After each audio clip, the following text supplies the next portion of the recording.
Now that's, if you know you've offended somebody, you should. But Lord kind of puts on us, if we, because sometimes a person can offend someone, they don't even know they've offended them. The person who's been offended knows, okay? And I think God does that because he wants us to make sure that this is really something that needs to be dealt with. Or is it just, we got our feelings on our elbows, okay? Because that's easy too. And it's easy for, and we all do it at some time or another. We all do it. I think God just lays it out there because if it's easy to fix, I'm not sure I'm saying that right. I think what it is, he just doesn't want us to make a mountain out of a molehill. You know, and when it's us, it's very grievous. If we see someone else that's going through something, well, it's just a light thing. But if it's us, it's very grievous, right? That's not the lesson today, but I just wanted to look at this, that these people had turned away from Paul for whatever reason, which that would have to be very discouraging. But Paul kept going, and he didn't curse them. He didn't say, you have nothing to do with them. He didn't say that either. But he said, you know, this has happened. This is the way it is. But there's some that are staying true. But what I want to look at today, I guess you'd say kind of goes along with that. And I've just titled it, Pray for Them. And I want to go to Luke chapter 6. Luke chapter 6.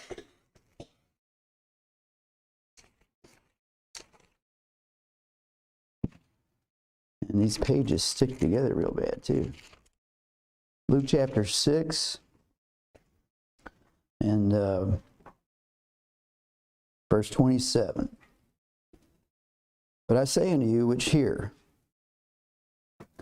love your enemies, do good to them which hate you. Bless them that curse you, and pray for them which despitefully use you. And unto him that smiteth thee on one cheek, offer also the other. And unto him that taketh away thy cloak, forbid not to take thy coat also. Give to every man that asketh of thee, and of him that taketh away thy goods, ask them not again. And as you would that men should do to you, do ye also unto them, to them likewise. For if you love them which love you, what thank have ye? For sinners also love those that love them. If ye do good to them that which do good to you, what thank have ye? For sinners also do even the same. And if ye lend them of which ye hope to receive, what thank have ye? For sinners also lend to sinners to receive as much again. But love your enemies and do good, and lend, hoping for nothing in return. And your reward shall be great, and ye shall be the children of the highest, for he is kind unto the unthankful and to the evil. Be ye therefore merciful, as your Father also is merciful. Judge not, and ye shall not be judged. Condemn not, and ye shall not be condemned. Forgive, and ye shall be forgiven. Give, and it shall be given unto you, good measure, pressed down, shaken together, and running over, shall men give into your bosom. For with the same measure that ye meet withal shall it be measured to you again. And Christ gives us this command.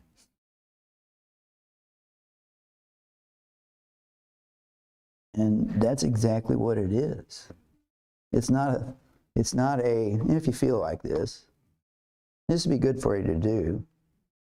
This is a command. If we're going to be like him, this is what we got to do. And I ain't saying it's easy. It's not easy. If you think it's easy, I don't know where you've been living. Okay. I don't know where you've been living if you think this is easy, because it's not easy. And just about the time you think you got it under control, someone will do something that just strikes you right through the brain and comes out the other side. But this is a command. If we're going to be faithful to the Lord, if we're going to be what he wants us to be and do what he wants us to do, if we don't have this, I seriously doubt that we really have any of the rest. I really do. I don't see how you can. Because this is pretty basics what he's saying. So we could have all kinds of good works. And if we don't have this, pretty much I don't think they mean nothing. I mean, they may look good and they may accomplish good. Don't get me wrong, because God can use whatever he wants to accomplish his purpose. But for our part, I think it's zero. I really do. But now, don't get me wrong, because God can get his will done. He can, I mean, he can use lost people all the time. He does all the time. He can use wicked, evil kings and people to accomplish what he wants done. Now, occasionally we have examples where he's taken that wicked and evil person and he has changed them. But like Nebuchadnezzar accomplished a whole lot of what God wanted done before he was ever turned to court. Now, some people don't think he was saved. I think he was. I can't say for sure. I think he was. Some people don't think he was because he didn't say some words just right. And I can't say one way or the other, but I do see a change in Nebuchadnezzar. And I do know that salvation brings a change, and salvation that you get that does not bring a change, well, you need to check. Now, don't get me wrong. I have not followed the Lord as I should my whole saved life. And if I tried to tell you that, I would be lying to you. Okay? It's been more like this. I wish it wasn't. But up to this point, it has been. Sometimes it's visible. Sometimes it's not. Sometimes, it's very within. Wow, I better hurry. Let's look, but what I want to look at, that's the command. That is the command. And that's not even counting any doctrines we might learn. But if we don't learn this, you look at what Paul says in Corinthians. He said he could give his body to be burned as a martyr. But if he don't have the love of God in him toward others, toward the work, didn't mean a thing. That's pretty serious. But what I want to just look at real quick here is there's two men in the Old Testament that I think embody this. One of them in a very great way. One of them you might miss it really if you're reading his account. Okay? But let's go back to Genesis. Genesis chapter 45. Of course, we're going to be talking about Joseph. Now, if you know anything about Joseph, you know that his brothers hated him because he was kind of dad's pet. Him and Benjamin. But what'd they do to him? Well, they was going to kill him. They were going to kill him. But one of them said, no, wait a minute, guys. Come on, he is our brother. Let's just sell him into slavery. Or something like, threw him in the pit. And then he actually was going to come back and rescue him. And I don't know what he thought he was going to do, but while he was gone, their other brothers happened to see these guys, slave traders, come by, and they sold him. And you know the story. He went to Egypt. Did he have an easy life in Egypt? No. Now, it got easier because he finally got out. He was ruling. Then he got falsely accused. He goes to prison. Guy forgets what he did for him, but he does get out finally. And next thing you know, he's second to Pharaoh. And he's been there a good long time, but we're going to have to skip all that. But chapter 45, verse 1, this is when his brothers have been coming down to get food. And they go back, and he's never told them who he was. He knew who they were right away. Okay? Now, let me think here. The last time he had seen them, what had they done? they come this close to killing him, except God had one of the brothers hold him back. But they did sell him into slavery, and he did not see his father or his brethren for many years. But in verse 45, they had been coming up to get food, and he had never revealed he was. But in verse 45, chapter 45, verse 1, it says, "And Joseph could not refrain himself before all them that stood by him, and he cried, and caused every man to go out from me. And there stood no man with him, while Joseph made himself known unto his brethren. And he wept aloud, and the Egyptians and the house of Pharaoh heard. And Joseph said unto his brethren, I am Joseph, doth my father yet live?" He didn't even know if his dad was still living. There had been no communication, because as far as once he was going to slavery, they were as happy as could be, except for his father. And his brethren could not answer him. Can you imagine the terror that came into their hearts and minds? They knew that they were standing before a very powerful man in Egypt. And all of a sudden, this guy that they've been coming to see and get food from, which he had kept one of the brothers back, Benjamin, and then to know who he was and to remember the last thing they had done to him. And his brethren could not answer him, for they were troubled at his presence. And Joseph said unto his brethren, "Come near to me, I pray you." And they came near. And he said, "I am Joseph, your brother, whom ye sold into Egypt." Now this is an amazing phrase.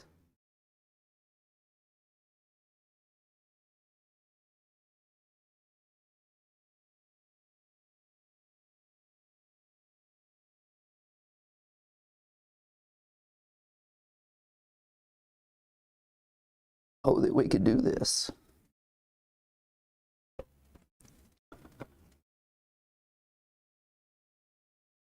When someone has, we think, wronged us or has wronged us.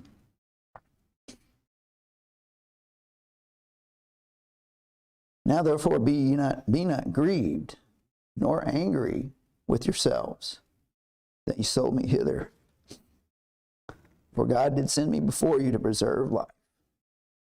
Now, Joseph did not know that when it first happened.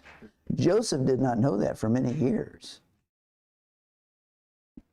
Because he went to Potiphar's house, was successful, falsely accused, in prison, did good in prison so that he got to be kind of run the prison. And then he had those guys, he told them about their dreams. He says, "Just don't forget me." What happened? They forgot him. Well, the one died, but the other forgot to tell what he had done. And you don't ever see where Joseph had bitterness to any of those people. He certainly did not have to his brothers. And in verse 6, 7, 8, 6 and 7 just talks about what's going on right now with the famine and all that. And then verse 7 talks about God sent me before you to preserve you a posterity in the earth and to save your lives by great deliverance. So now it was not you that sent me hither, but God. And he hath made me father to Pharaoh and lord of all his house and a ruler throughout the land of Egypt. And the rest of the story is he sends them back to get Jacob and the family and bring them down. Pharaoh is happy about it. I mean, it's just a big deal, And they all came. But then you look over in chapter 50, okay? So they've had this reunion. He's brought them down, and they've been in the land. If I remember, about 18 years. It says Jacob lived in Egypt 18 years. So 18 years has went by since he told them.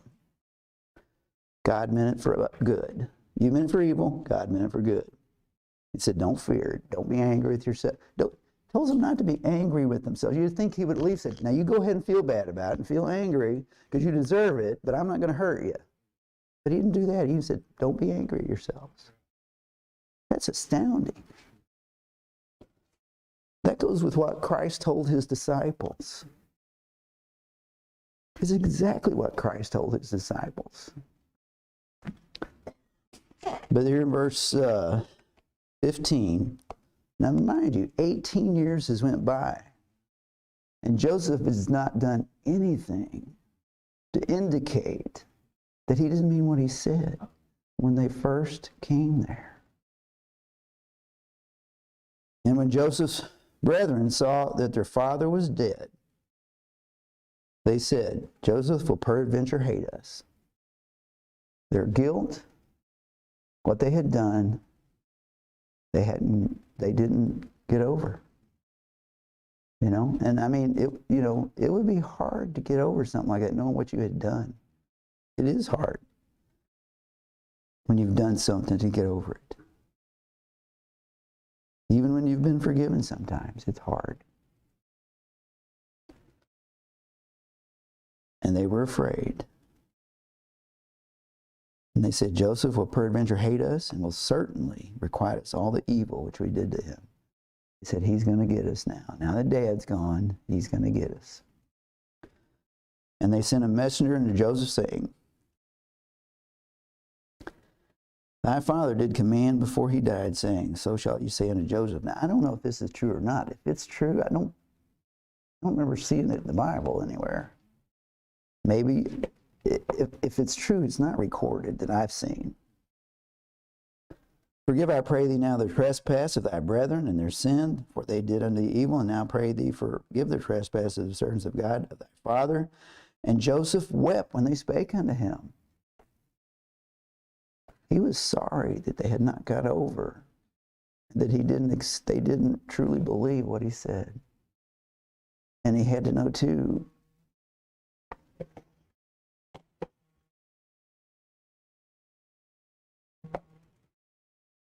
I got a couple minutes. But he was grieved that they had carried this all these years. But Joseph had learned in his early youth and during those hard times to do what God said and to forgive. Just like Christ in the New Testament, thousands of years later, forgive, be kind. Joseph learned that before the New Testament was ever written.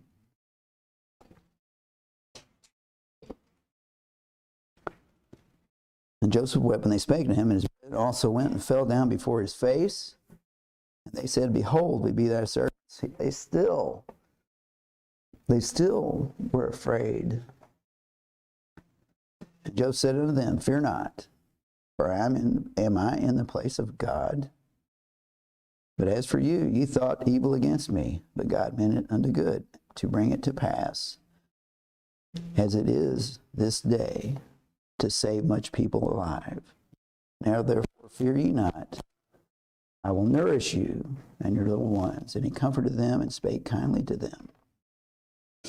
Joseph was a fulfillment of what Christ said when he was here, way before it actually was said in the New Testament era. He was living it.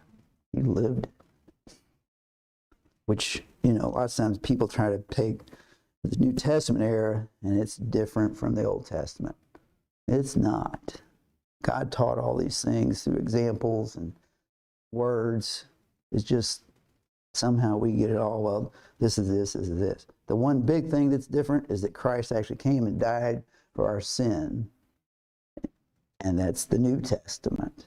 That's what it is. It's the New Testament. The Old Testament was the law, was all that. A lot of this happened even before that. This happened before the Ten Commandments was even written. We didn't all of a sudden have all these things to do when the Ten Commandments were written. In fact, it even talks about that was given because people just wasn't getting it, put it simply.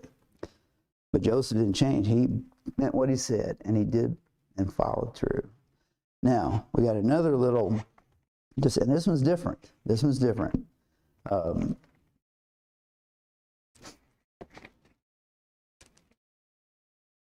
Let's see here. Where did I mess up on those? I make terrible notes, and I can't follow them very well either.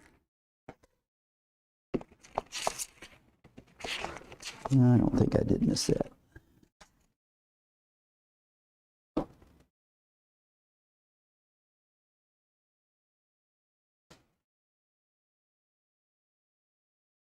Okay. Okay, no. All right. Oh, I know what it was. I forgot to write one of the scriptures down. That's what it was. So where is it at? Look in Job, chapter 42. Job, chapter 42, verse 1. It says, "Then Job answered the Lord and said, I know that thou canst do everything, that no thought can be withholden from thee. Who is he that hideth counsel without knowledge? Therefore I have uttered that I understood not, things too wonderful for me, which I knew not. Here I beseech thee, and I will speak. I will demand thee, and declare thou unto me. I have heard of thee by the hearing of the ear, but now mine eye have seen thee. Wherefore I abhor myself, repent in dust and ashes." We know the story of Job, how that he was a faithful man of God. He followed God. He was just very faithful to God. And even when God allowed the things to happen to him, it says that he did not sin against God with his mouth. He didn't do that. Did he have some things to learn? Sure, he did learn some things in that. And it shows here too, because he said, "Wherefore I abhor myself and repent in dust and ashes." He said, "Because I was talked about a lot of things I didn't really know about." But what we want to look at here is verse 7. "And it was so that after the Lord had spoken these things unto Job, the Lord said to Eliphaz the Temanite, My wrath is kindled against thee, and against thy two friends. For you have not spoken of me the thing that is right, as my servant Job hath." Now, one thing we want to note here, Brother Wayne, was he's mentioned many times in the book of Job, when you're quoting Job, you got to be careful of who's saying what you're quoting. Because he says right here, "Ye have not spoken of me the thing that is right." Now, he's talking about what we read in Job. Because that's when they were talking about God. He said, "You've not spoken right about me, as my servant Job hath. Therefore take unto you now 7 bullocks, 7 rams, and go to my servant Job, and offer up for yourselves the burnt offering, and my servant Job shall pray for you. For him I will accept, lest I deal with you after your folly, and that ye have not spoken of me the thing which is right, like my servant Job." So Eliphaz the Temanite, and Bildad the Shuhite, and Zophar the Naamathite went and did according as the Lord had commanded them, and the Lord also accepted Job. Now, of course, then the rest of that's about what God did for Job afterwards. But the point I want to make is, if you had then endured the amount of time, things Job went through, then to have friends like he had that said, "Hey, you're hiding something. You have done something wrong." And that went on for a long time. That wasn't just a 2 or 3 hour conversation. Okay? And God told them, said, and Job even says, I abhorred myself when God spoke to him, because I need your help. Okay? But then, Lord, the other guy, you ain't done right. Sorry, ain't's not the right word, I know, but you haven't done the right thing. You go to Job. And God didn't doubt that Job was going to do what he said. But the thing I want to look at is Job endured not only just the loss of all his things, his family, even his wife turned against him. And through all that, then he gets these friends, and they're not good to him. They're really not a comfort to him. They're not even trying to comfort him. But when God said, "You need to have Job offer these sacrifices for you, because I know he will pray for you," he did. Did he agree with everything they'd said to him? No. Did he argue back with some of them? Yes. But you know what? He forgave them, and he prayed for them, just like God said he would. So that's my lesson. It's just, the thought is, what's happened in these both accounts, what Christ said, there in Matthew, it's not natural for us as humans to do that. Because it is for the Lord's people if we follow him as we should. But just because we're the Lord's people doesn't mean we're going to do it naturally. Because if we don't listen to him, if we don't follow him, if we don't pray to him and ask him to give us the right use of our minds and all that, we won't do it. If we let ourselves, stay too close to ourselves, but when we go to God and we bow before him and we read his word and just like Christ there in Matthew said, we can do that with his help and with his strength. It's just interesting to me that thousands of years before Christ even said that, you've got two examples of people who lived through something, and it wasn't light things that they went through. And it wasn't a light thing that was to be forgiven. It was horrendous things. And they did it. And they did it long before Christ said it in Matthew.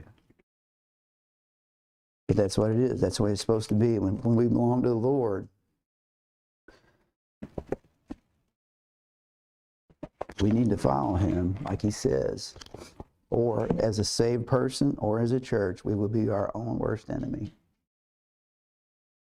Because you see in the scriptures, New Testament, that's the horrific thing, is when a church or a person fails themselves because they don't know what God says, versus if they are persecuted from the outside by the world, by the lost people. That's not pleasant, but it's precious in the sight of God. But the other is not precious in the sight of God. In fact, he hates that.